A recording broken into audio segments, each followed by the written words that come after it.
መልአክ እያበደ ይሆን?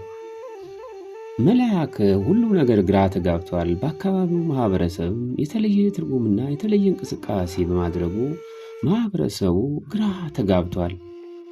መልአክ አብሮ ያደገችው ተታንጉት ጋር ረዥም የፍቅር ግንኙነት ነበረው። በእርግጥ ያኔ የልጅነት ጊዜያቸው ነበርና ክፉ ደግ ሳይሉ ጥሩና መጥፎ ነው ሳይሉ ሁሉንም ሳይለዩ አንድ ላይ ተጫውተው አደጉ። ያ የልጅነት ፍቅራቸው እያደገ ሲመጣ መልአክ እየጎረመሰ ታንጉትም ጉርምስናዋ እየደረሰ ሲመጣ ሁለቱም ተመቀራረብ ይልቅስ መፈራራት ጀመሩ። ሲገናኙ እንደወትረው ተቃቅፈው አይጨዋቱም፣ አይሯሯጡም። ሁሎችም አንገታቸውን ደፍተው የወደ ወዳቸውን ያወጋሉ። መልአክ ፍቅሩ እያንገበገበው ብነግራትስ ምን ትለኝ ይሆን? ጥላይ ትሄድ ወይስ ምን ይሻላል ሲል አብጤ በመሃል ይመጣና ምን ታረጋላችሁ? አንቺ እኮ ዞረሽ የኔ እኮ ነሽ፣ እንግዲህ እና አባባንም ልመና ልካለሁ ሲል መልአክ ደሙ ይፈላል። አንተ ቆርጬ እንዳልጥልህ እዚህ የመጣ የምታልወደውን ብታቆም ይሻላል ይለዋል በንዴት። አንተ ደግሞ ምን ቤት ነህ ይላል አብጤ እየሳቀ። ምንስ በሆነ ይልና ምን እንደሆነ ማስረዳት ስለሚከብደው ቆርጬ እንዳልጥልህ ይላል አሁንም በመሃል እየገባ። አንተ ምን ቤት ነህ? እኔ እኮ ላገባት ነው እኮ ያልኩህ እኮ ሲል እሷም በተረዋ እየሳቀች የሁለቶቹ መበሻሸቅ ደስ እያላት እንግዲህ አትጨማለቅ አንተ ደግሞ እንደዛ አይነት መጨማለቅ ይቅርብኝ፣ እንደዛ አይነት ቀልድ አልወድም ትላለች።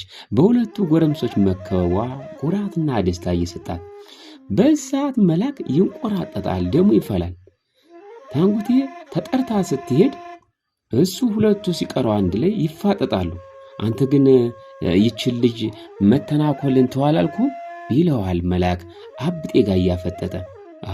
ምን አልኩ? ቆይ አንተ እኔ እኮ ባለፈውም ነግሬሃለሁ እወዳታለሁና አባባን ዘንድሮ ስለምን አልድርህም ሲለኝ እሷን ከሆነ ዳረኝ አልኩት እና ለዛ እኮ ነው ያልኩ። የምርህን ነው አለ መልአክ እየገባው። የእውነቴን ነው። እንዴት? አብራና ያደገችውና ደግሞ ወዳታለሁ አለ መልአክ። ያኔ ሽመሉን አነሳና አነዘረበት። አረተው አላብጤ። ሁለቱ ተማከቱ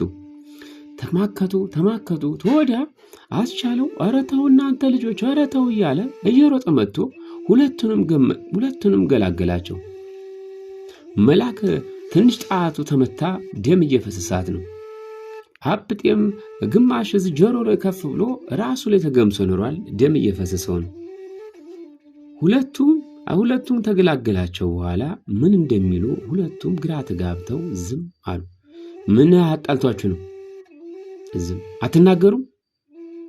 ዝም ተናገር እኮ ነው የምልህ። ምን ይዘጋል? ምን አጣልቷችሁ ነው እኮ የምልህ። ቆርጬ ነው የምጥል ካላማረብ ሲላቸው ሁለቱም ይፈሩታልና እሱ አርዝሞ መጥቶ ያነዘረብኝ አላብጤ። አንተ ያነዘርክብኝ። ሁለቱ ሲጨቃጨቁ በሉ ረፉ፣ አሁን ይቅርታ ተባባሉ አላቸውና ሁለቱንም ይቅርታ እንዲባባሉ አደረጋቸው። ሁለቱ ይቅርታ ይባባሉ እንጂ በውስጣቸው ያለው ልህ እጅግ በጣም ስለተቀጣጠለ መተዛዘንም ሆነ እንዲሁም መተው አልቻሉ። እኔ አንተ ልጅ ግን ተው ብያለሁ አለ አብጤ የተገመሰ ራሱን ታስሮለት ወደ ታች እየወረደ። አንተም ታላቆም ከዛ መሄድህን እግርህን መሰብር ስለሷ የምትለው ማቆም አለብህ አለው። ስለማን የምናገረውን ነው የሚያቆመው? ኧረ ዝም ብዬ ነው። የጣላችሁበት ምክንያት አለ እንዴ? ኧረ የለም። ምክንያት ካለ ምን አጣላችሁ? ዝም ብዬ ነው አለና ወርታች አንገቱን አዘግዝቆ ሄደ። ሁለቱ መጣላታቸው መልአክና አብጤ ደስ ብሏት ቅርጫቷን ከጀርባዋ አድርጋ የለቃቀመቻትን ኩበት ይዛ ወደ መንደሯ አስተበረደች። ትስቃለች፣ ትፈነጥዛለች። እኔ ግን መልአክን ነው የምወደው። ተመላክ ጋር ነው መኖር የምችለው። ደግሞ አብጤ አፈር መሬት ያብለው ደግሞ ስስቅለት አለች። እንደገና ንድ ብስጭት ብሏል። መልአኩ ፊት ለአብጤ መሳቋ ውስጧን እየቆረቆረ ደግሞ ለሱን የሳኩኝ አለች። አሁንም አባቷ አንቺ ምንድነው ብቻሽን የምታወሪ ሲላት ወየ ባበይ ኧረ አላወራሁም አለች። እያየሁሽ አይደል ወደ ቤት ግቢ ደግሞ ተጎረምሳ ጋር እዛ ድበል ምሰሪያለሽ አላትና ቆጣ ሲልባት ኧረ አበይ ባለፈው የለቀምኩትን እበት ላመጣ ሄጄ ነው እኮ ቢሆንስ እያየሁሽ አልነበረ? መላክ እያወራኝ እኮ ነው። ምን ብሎ ነው የሚያወራሽ? አረ ዝም ብሎ ነው። በግቢ እናትሽ እየፈለገች ነው። ቅድም ሰዓት ጭረሽ እንድታመጭላት ስትፈልግሽ አጣችሽ። እንደው እናንተ በልጅ ታዞ ያልጠቀመብኝ በምን ታዞ ይጠቀማል አለና አባቷ ቆጣ ብሎ ሲናገራት እሺ አበይ ብላ ወደ ቤት ሄደች። መላክና አብጤ የብቻቸውን ቢሆኑም መላክ የተበገመሰ አናቱን ይዞ ወደ ቤት መሄድ ግራ ተጋብቶት ወዲያ ወዲህ ይላል። አብጤም የደማ ራሱን ይዞ ወደ ቤቱ አዘቅዝቆ ሄደ።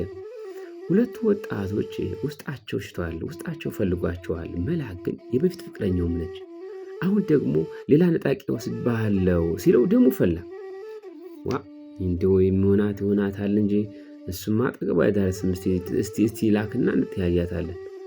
ወይሱ ይሞታል ወይን እሞታለሁ አለ መላክ በልህ መሬቱን እየመታ አዘቅዝቆ እየወረደ